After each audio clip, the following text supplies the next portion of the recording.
मुझे बड़ा आश्चर्य लगता है कि लोग किसी के लिए मन में ईर्ष्या की और द्वेष की गांठ क्यों बांध लेते। ग्रंथियां बांधते रहोगे ना तो फिर चिज्जड़ ग्रंथि जो है ना वो भी नहीं खुलेगी। इसलिए सावधान। जैसे वास्तु के ग्रंथों में आता है कि अपने घर में अनावश्यक चीजें इकट्ठी मत करो। अनावश्यक चीजें कौन कौन सी? जैसे पुराने कपड़े पहनते नहीं और पड़े हैं, ये क्यों रख दिए? क्या जरूरत है? निकाल दो, किसी गरीब को दे दो। पड़े हैं, ये नकारात्मक ऊर्जा पैदा करती है। जैसे कई दिनों से पड़ा हुआ पानी वो बदबू पैदा कर सकता है, बैक्टीरिया क्रिएट कर सकता है, उसी प्रकार कल की रखी हुई सब्जी हो घर में तो आप बताओ उसमें बैक्टीरिया होंगे कि नहीं होंगे? ये नकारात्मक ऊर्जा उत्पन्न करते हैं। एक तो पुराने वस्त्र, दूसरी अनावश्यक और बेकार चीजें, उपहार में मिली हुई वस्तुएं।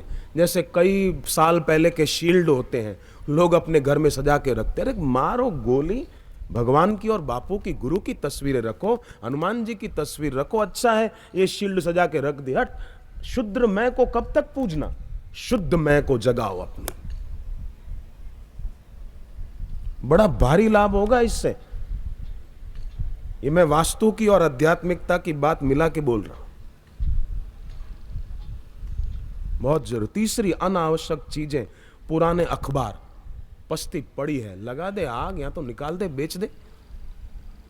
पुरानी पत्रिकाएं, साहित्य की बात मैं नहीं करता इसमें, सत्संग की पुस्तकें नहीं। ऋषि प्रसाद शास्त्र है, साहित्य है। साहित्य पुरानी पत्रिकाओं में नहीं माना जाएगा, वो तो ग्रंथ है, ग्रंथ। मानो उसमें जिनके वचन है ना वो हमारे घर पर बैठे हैं, उनका वास हमारे घर पर है, उनका वांग्मय रूप है, वो शुभ है।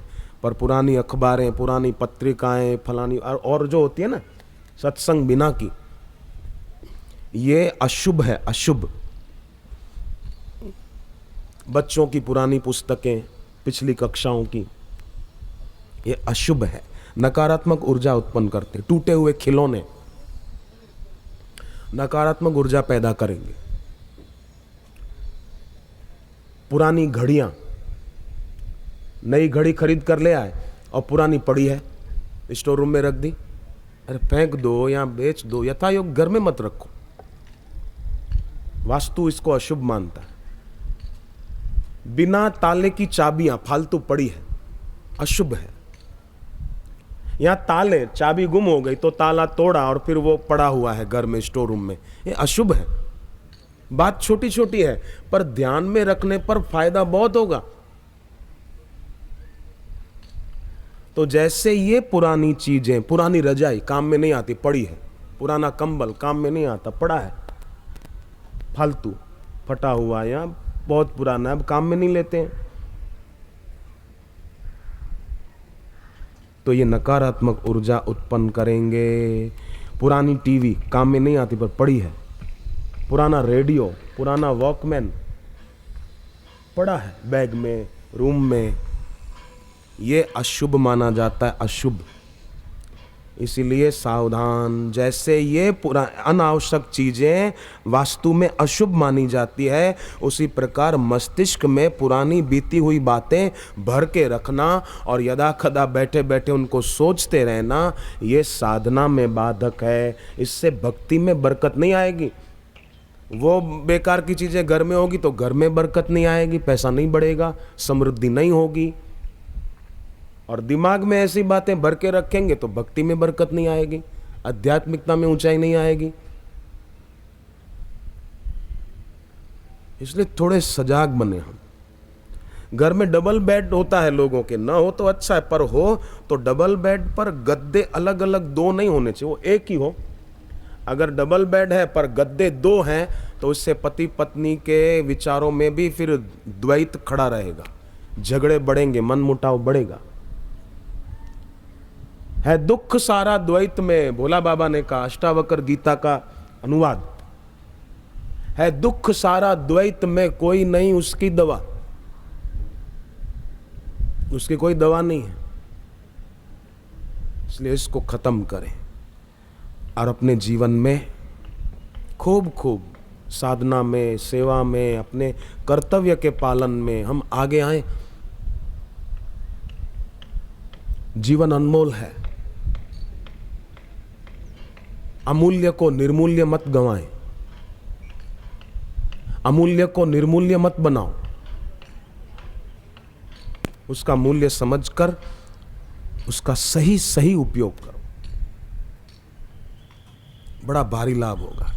जैसे दुकान में, जिनकी दुकान हो अपनी, दुकान में जहां कैश काउंटर पर बैठते हैं, तो कैश काउंटर के पीछे अगर आईना लगा हुआ है तो इससे व्यापार में बढ़ोतरी होती है, बढ़ता है व्यापार, बढ़ता जाएगा। कैश काउंटर पे जहां बैठा है मेन व्यक्ति दुकान का, पीछे आईना लगा हो थोड़ा बड़ा, बढ़ोतरी होगी। परंतु पूजा और ध्यान करने बैठे हैं, वहां भी अगर सामने दाएं, एक महात्मा तो ऐसे थे, दाएं बाएं आगे पीछे चारों तरफ, पीछे भी अपने गुरु जी की तस्वीर लगा के बैठते थे। पूजा की जगह पर सामने तो तस्वीर हो गुरु की, इष्ट की, पर दाएं भी लगा देते, दाईं तरफ की दीवार पर, जमनी बाजू, बाईं तरफ भी, और पीछे भी लगा देते। किसी ने पूछा क्यों? बोले कहीं से भी कोई भी फालतू विचार और विकार मेरे अंदर प्रवेश न करने पाए, इसलिए चारों तरफ मेरे गुरुजी बैठे, किसी की ताकत नहीं कोई विकार मेरे अंदर प्रवेश कर सके, ऐसी उसकी भावना थी। तो उससे भक्ति में बढ़ोतरी होती है, पर कैश काउंटर पर पीछे आईना हो तो व्यापार में बढ़ोतरी होती है। कितनी पते की बात है ये, घर गृहस्थी के जीवन में भी और आध्यात्मिकता में, वो बात पते की है। तो ये कितना सरल उपाय है, ये हम कर सकते हैं। तो जो हम कर सकते हैं और जो करना चाहिए वो नहीं करना, वो ना समझी नहीं है, तो और क्या है आप बताओ? अपने कर्म को अभ्यर्चना बनाने की बात जो सुनी वो सब बना सकते हैं। अब नहीं बना पाए तो आप बताओ इसमें गलती किसकी है? वास्तु के ग्रंथों में तो यहां तक बातें मैंने पढ़ी है, सुनी है कि सिग्नेचर करते हैं ना हम लोग, हस्ताक्षर तो सबको करना पड़ता है किसी न किसी विषय में, कोई कागजात में, कोई दुकान के लिए, कोई घर के लिए, सिग्नेचर तो करते ही हैं। तो हस्ताक्षर अगर हम शुरू करें तो हस्ताक्षर ऊपर की ओर उठकर फिर जो लिखना है, फिर आखिरी में हमने ऊपर की ओर करके ही छोड़ा कागजात में, चाहे रजिस्ट्री हो, कोई भी कागजात हो, यूं शुरू किया, आखिरी जो है वो ऊपर की दिशा में ही रहा, तो ये भी बड़ा शुभ माना जाता है। पर यूं शुरू किया नीचे से, और कईयों की आदत होती, मैंने देखा है, हस्ताक्षर करेंगे तो यूं स्लोप, जैसे ढलान होता है ना, ऐसे हस्ताक्षर करेंगे, नीचे की ओर उनकी वो जाएगी आखिरी अक्षर। शुरुआत भी नीचे से हुआ और अंत भी नीचे हुआ, पर शुरुआत भी ऊंचा और अंत भी ऊंचा। आप समझ गए ना? शंका हो तो बोलना। शुरुआत भी थोड़ा यूं ऊंचा और अंत भी ऊंचा, तो वो बड़ा शुभ माना जाता है, उन कागजातों में भी बरकत आ जाएगी। तो जैसे हस्ताक्षर में ऊंचाई से शुरुआत और अंत भी ऊंचाई से, उसी प्रकार आध्यात्मिकता में उन्नति करनी हो ना, उसमें तो वो घर गृहस्थी में बरकत पड़ेगी, पर आध्यात्मिकता में उन्नति करनी हो ना, तो शुरुआत से ही ऊपर के केंद्रों की साधना करें, ऊपर के केंद्रों की यात्रा करें। तो मृत्यु के बाद क्या होगा? ऊर्ध्वम गच्छन्ति सत्वस्था, ऊर्ध्व गति हो जाएगी। ये कितना सरल उपाय है, कर सकते हैं। खाना पड़ा है और बोले मैं चबा नहीं सकता, मैं चबा नहीं सकता, मैं चबा नहीं सकता। अरे दांत भगवान ने दिए हैं तो चबा। मैं नहीं खा सकता, मैं नहीं खा सकता। माँ ने भोजन बना के दे दिया और बेटा खाए नहीं, तो पुष्टि कैसे मिलेगी, शक्ति कैसे मिलेगी? जरा सोचो। एक आदमी कार खरीदने गया, यूज्ड कार होती है ना, सेकंड हैंड, वो लेने के लिए गया। उसने, दुकानदार ने दिखाई कि ये फलानी कार, ये फलानी कंपनी की, ये फोर्ड की, ये होंडाई की, ये होंडा की, ये फलानी। एक कार उसको पसंद आ गई, ये गाड़ी बढ़िया है। तो सेल्समैनशिप करने वाला जो था उसने कहा, अरे ये तो सचमुच आपने बहुत बढ़िया कार पसंद की है, भले हो घटिया, और वो बोलेगा बहुत बढ़िया कार पसंद की। उसने बोला ये कार तो ऐसी है भाई साहब कि आपको 2 घंटे में बंबई से सूरत पहुंचा दे। उसने कहा ठीक है, मैं कल आऊंगा। अगले दिन वो आया, दुकान वाले को कहा कि मेरे को कार नहीं खरीदनी। जिसका वो शोरूम था, वो धंधा था, उसको बोला कि मुझे कार नहीं खरीदनी। क्यों नहीं खरीदनी? कल अपनी बात हुई थी सारी, कार क्यों नहीं खरीदनी? बोले मैंने रात भर सोच के देखा कि मेरे को सूरत तो जाना ही नहीं है, मेरे को तो नागपुर जाना है, तो मैं कार क्यों खरीदूं? अरे भाई, तुमको कार खरीदनी है, कार तुमको थोड़ी जबरदस्ती सूरत ले जाएगी, तुम्हारी मर्जी है, तुम स्टीयरिंग नागपुर के तरफ मोड़ दो, ले जाओ गाड़ी को, नागपुर ले जाओ। अरे बोले नहीं, मेरे को तो सूरत जाना ही नहीं, मेरे को सूरत जाना ही नहीं, मैंने रात भर सोचा है। अब ये कैसी नासमझी की बात है, आप सोचो। उसको जाना है, जहां ले जाएगा गाड़ी जाएगी। उसी प्रकार हम अपनी ऊर्जा को, अपनी एनर्जी को, अपनी शक्ति को हम जहां लगाएंगे वहां लग जाएगी। चाहे भोग में लगाएं, चाहे भक्ति में लगाएं, चाहे ऊपर के केंद्रों की यात्रा करें कुंडलिनी योग में, चाहे नीचे के केंद्रों में शक्ति का आरास करें, ये हमारे हाथ में है। जैसे ड्राइवर के हाथ में है, गाड़ी के मालिक के हाथ में है, कार कहीं भी ले जाए। तो जो अपने हाथ में है, जो हम कर सकते हैं, वो भी न करना, तो फिर कैसे काम चलेगा? तो भगवान की बड़ी भारी कृपा है कि ऐसा अवसर प्रदान किया है कि सत्संग में जाने की रुचि हुई है। भगवत गीता आप कागज पर पेन से लिख दो, श्रीमद् भगवत गीता, श्रीमद् भागवत,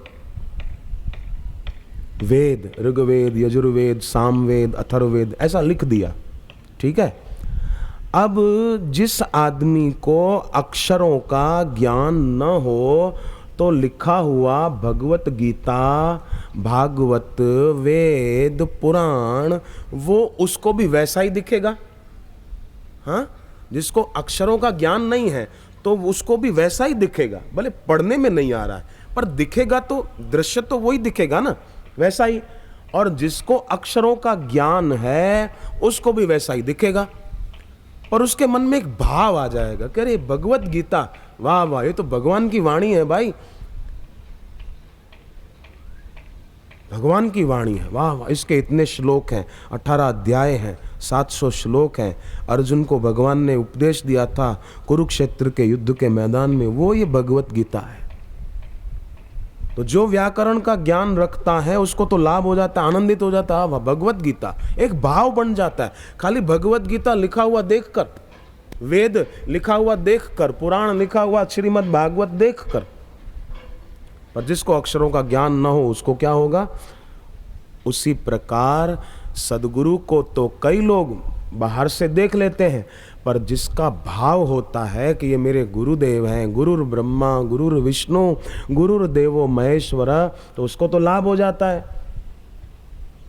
परंतु जिसका भाव नहीं होता है उसको लाभ नहीं होता। अब नारद पुराण की एक बात आपको बताऊं। नारद पुराण में आता है कि आत्मज्ञानी संत, परमात्मा का साक्षात्कार किए हुए संत, अगर किसी मृतक को देख ले, कोई मर गया, शरीर छोड़ दिया उसने, उसके ऊपर नज़र पड़ जाए तो उसमें जो जीव था जो निकल के गया, उसकी अधोगति नहीं होगी, ऊर्ध्वगति होगी। खाली नज़र पड़ जाए बस, आत्मज्ञानी संत की। अरे मुर्दे पर नहीं, उसका शव जला रहे हैं और जलते हुए शव का धुआं उठ रहा है, और संत कोई ब्रह्मज्ञानी दूर खड़े हैं, यहाँ बैठे हैं, और उस धुएं पर संत की नज़र पड़े, ब्रह्मज्ञानी आत्मज्ञानी संत की नज़र पड़े, तो भी उसकी ऊंची गति हो जाएगी। ऐसी भारी महिमा नारद पुराण में आत्मज्ञानी संत की दृष्टि की लिखी है। परंतु ऐसे संत के प्रति जिसके मन में दुर्भाव होता है, वो दर्शन के महात्म्य को फेंक देता है और उसका पतन होता है। पर जिसकी भावना होती है, उसको दर्शन के महात्म्य का जो लाभ है वो उसको लाभ होता है और उसकी काफी उन्नति होती है दर्शन से भी। और भक्ति होगी गुरु के प्रति तो वो गुरु के दर्शन में तल्लीन होगा। बार बार गुरु की ओर देखते देखते आंख बंद करके मानो अपने हृदय मंदिर में उनको बिठा लेगा, मानो उनको ही ओढ़ लेगा। तो फिर आप सोचो उस भक्त के जीवन में अशांति क्यों रहेगी, दुख क्यों रहेगा। पर ऐसे संत की जो निंदा करे और जो निंदा फिर सुने निंदक से, तो निंदा करने वाले को और निंदा सुनने वाले को दोनों को नुकसान होता है।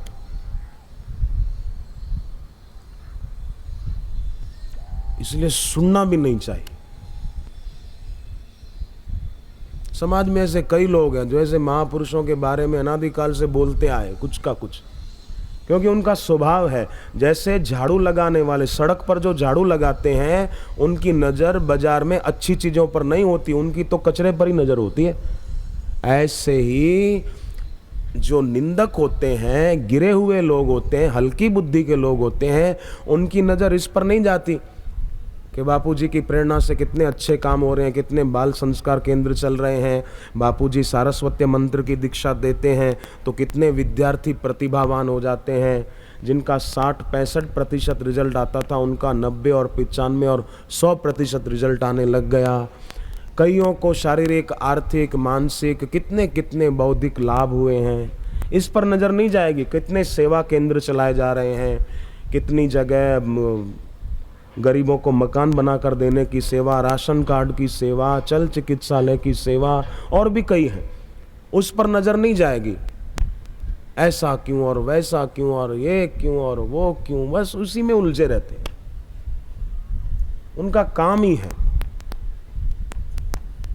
जैसे झाड़ू लगाने वाले की नज़र कचरे पर होती है, उसी प्रकार उनकी नज़र हमेशा ऐसी बस दोष खोजते रहेंगे। दोष देखना था तो मंथरा ने भगवान राम में भी दोष देख लिया था। आप बताओ उसमें घाटा किसको हुआ? कौशल्या में दोष देख लिया। मंथरा कहती है कैकेयी को, कद्रु विनत ही दीन दुख, कौशल्या तुम ही देव। कद्रु ने विनता को दुख दिया था। कश्यप ऋषि की पत्नी दो थी, कद्रु और विनता। इसमें विनता नम्र थी, कद्रु दुष्ट थी। तो मंथरा कहती है कद्रु ने विनता को दुख दिया था, ऐसे ही कैकेयी कौशल्या तुमको दुख देगी। मंथरा कहती है अब क्या कौशल्या माता ऐसी थी? क्या राम जी ऐसे थे? पर मंथरा को दोष देखना था, देख लिया, राम जी में दोष देख लिया। ऐसा नहीं होना चाहिए।